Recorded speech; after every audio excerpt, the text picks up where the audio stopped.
Laymen's evangelical fellowship స్థాపకులు ఎన్ దానియేల్ గారు 1963 సంవత్సరం ఏప్రిల్ 7వ తేదీన చేసిన ప్రసంగం లూకాసు వార్త 19వ అధ్యాయం 41వ వచనంలో ఆయన పట్టణమునకు సమీపించినప్పుడు దాన్ని చూచి దాని విషయమై ఏడ్చి అని చదువుచున్నాము.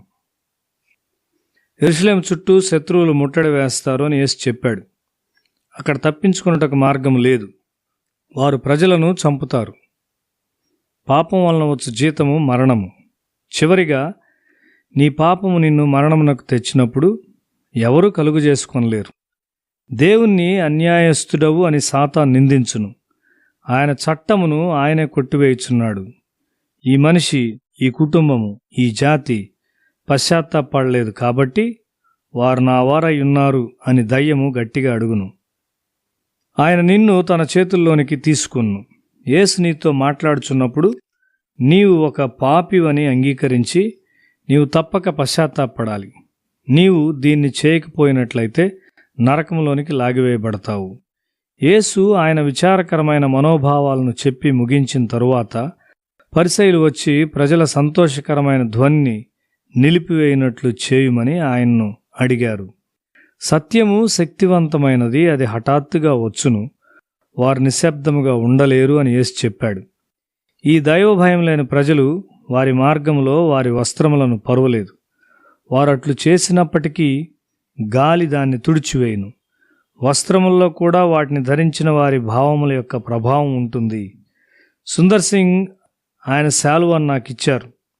న్యూమోనియా జ్వరంతో చనిపోవచ్చున్న నా సహోదరునిపై నేను దాన్ని కప్పాను. నా సహోదరుడు ఆరోగ్యవంతుడయ్యాడు. ఏలియా తన పై వస్త్రమును తన శిష్యుడైన ఎలీషాకి ఇచ్చాడు. అది యోర్దాను నీళ్లను విభజించింది. దైవ భయం లేని వారి బట్టలు ధరించవద్దు. అవి వారి భావోద్రేకాలు నీలోనికి తెస్తాయి. నీతిమంతులు నివసించు స్థలాలను సందర్శించుట మంచిది. దైవభక్తి గల స్త్రీల సంభాషణ వినుట మంచిది. యేసు సాత్వికముతో నింపబడిన వాడై యెరూషలేములోనికి వచ్చున్నాడు. సాత్వికము ఒక సింహము లాంటి ధైర్యము నీలోనికి తెచ్చును. అది నైతిక ధైర్యం. నీ హృదయంలోనున్న దాన్ని నీవు ఎరుగుదువు. ఎందుకనగా యేసు నీకది చూపించాడు. నిన్ను ఎవరూ పొగడలేరు. దేవునితో నీవెక్కడ ఉన్నావో నీ స్థాయి నీవు తెలుసుకుంటావు.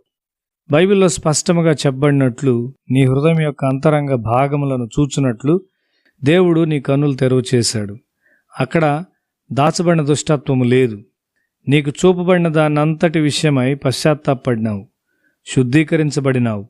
ఇప్పుడు సాత్వికం వచ్చింది. నీవు సాత్వికముతో నింపబడినట్లయితే నిన్ను సాతాను లేక నరకము ఏమి చేయగలవు? నీకు వ్యతిరేకముగా వారు శక్తి లేనివారు. నీవు మోషేలాంటి సాత్వికముతో ధరించబడినట్లయితే నీవు ఒక శక్తిగా ఉంటావు. దేవుడు మోషే కొరకు పరలోకాన్ని తెరిచాడు. ప్రజల మీదకి మన్నా వచ్చింది. అరణ్యములో దాహముతో నిండిన జనులకు బండ నుండి నీళ్లు బయటకు వచ్చాయి. ఎన్నడూ సంచరించిన మార్గమున అరణ్యములో వారు నడుచుండగా వెలుగు స్తంభం వారిని నడిపించింది. ఆ విధమైన దేవుని అద్భుతమైన లక్షణాలు ధరించిన వారమైతే అది ఎంతగా దేవుని ఘనపరచునదై ఉండును. యేసు మందిరంలో ప్రవేశించాడు. అది ఆయన చివరి సందర్శన. ఆయన మరలా ఎన్నడూ మందిరంలో ప్రవేశించలేదు. వ్యాపారస్తులు వారి వస్తువులను అమ్ముతూ చాలా తొందర కలిగి ఉన్నారు.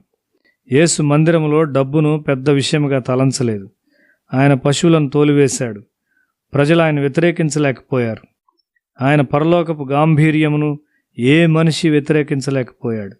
విచారముతో యేసు ఈ శుద్ధీకరణ చేశాడు. నగరం యొక్క నాశనమునకు అదే కారణం.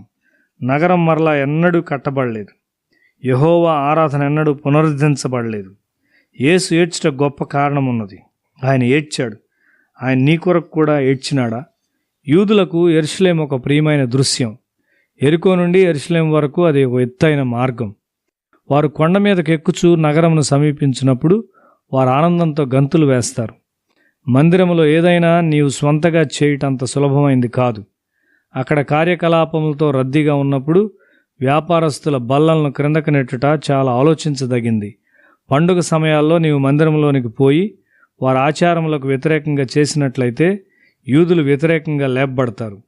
వారు నిన్ను చంపే స్థితికి కూడా వెళ్తారు. అయితే ఇక్కడ యేసు వైపు చూడు. వ్యాపారం మధ్యలో బల్లలు క్రింద పడద్రోయిట, పావురాలను అమ్మువారిని పడద్రోయిట, పశువులను బయటకు నెట్టివేయుటను బట్టి క్రయ విక్రయములు చేయు మనుషులు తక్షణమే వెళ్ళిపోవలసి ఉన్నారు. అక్కడ ఒక వ్యతిరేకపు మాట లేక వ్యతిరేకత లేదు. నిశ్శబ్దములో మరియు అతి త్వరలో వ్యాపారమంతా తొలగించబడింది. ఆయన అధికారం పట్ల ప్రజలు ఆశ్చర్యపడ్డారు. మన చర్చిలు ఆరాధనా స్థలాలే కానీ ప్రార్థించే స్థలాలు కాదు. అవి చీకటితో నిండి ఉన్నవి. మన ఆరాధనా స్థలములకు, ఇండ్లకు మరియు హృదయాలకు యేసు వచ్చి విషయాలను తలక్రిందులు చేసినట్లయితే అది మంచిదిగా ఉండును. ఆయన చిత్తమునకు వ్యతిరేకముగా మనము కట్టిన వాటినన్నిటినీ ఆయన ద్వారా క్రిందకు నెట్టివేయబడవలసి ఉన్నవి. ఆయన మనతో మన ఇండ్లలో నివసించుట కొరకు మన ఇండ్లు అనుకూలమైనవిగా